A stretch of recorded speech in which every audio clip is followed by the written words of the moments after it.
completely suppressed on purpose, right? So we have some archives via WAF, but that's about it. I think, if I look at people like women who are leading PTM, for example, right now, the Awami Workers' Party, like they've been in Marxist feminist movements for a very long time, but there's no documentation of it. There's very little documentation of this in the Ani Tehreek, and so it was important for me that this sort of time capsule existed for whoever comes afterwards. Like I don't know how long Earth March is going to last. I don't know how long these women can,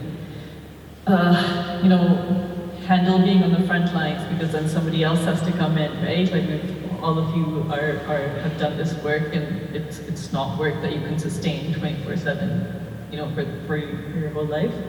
So that was definitely an intention, and I don't think the movement can encapsulate every single issue or represent everybody equally, and I think that's an ongoing struggle. And I think it's okay to have imperfect movements. And I think when you see the labor that goes into these spectacles, because marches are spectacles, it demystifies the work, and then it allows for those imperfections, and I think that's really important. Like in one instance, it's tackling state propaganda. This is NGO funded, Western agenda. No, these are real women, but at the same time, for those of us who might know the march more closely or is not listening to state propaganda, I think it's important to also know that it's human beings just trying, and sometimes failing, and sometimes succeeding.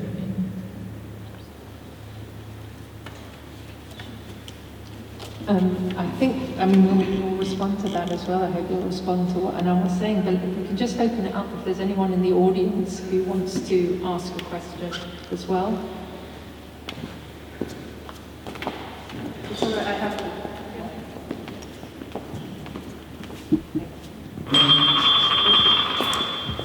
Hello, thank you.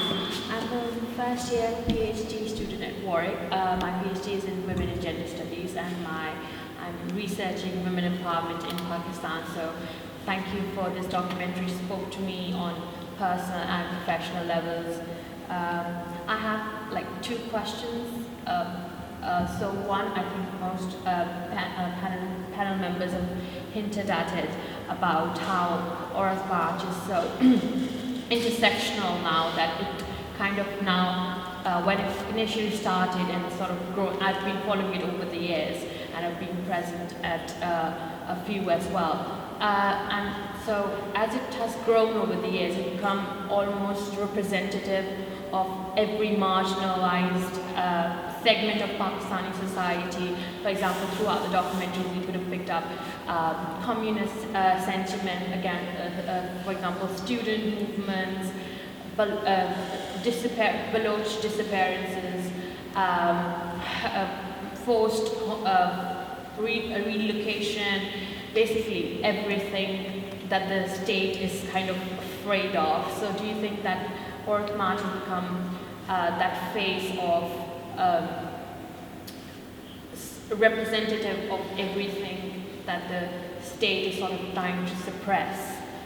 And is that the reason that the state is so scared of the Aurat March?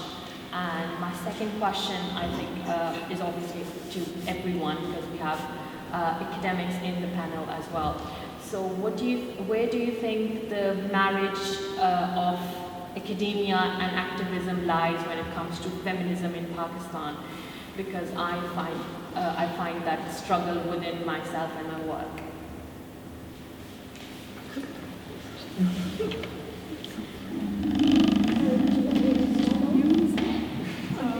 Okay, I'll take the academia question first.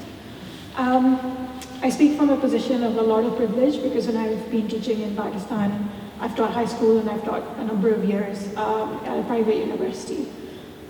Even so, when I would bring up Aurat March in class, the reaction would often be, but how dare you? And when I would get my course evaluations at the end of the semester, she's too feminist, she's too anti-state, she's too anti-military. And, you know, I mean, I'm lucky that I was in a position where I could laugh that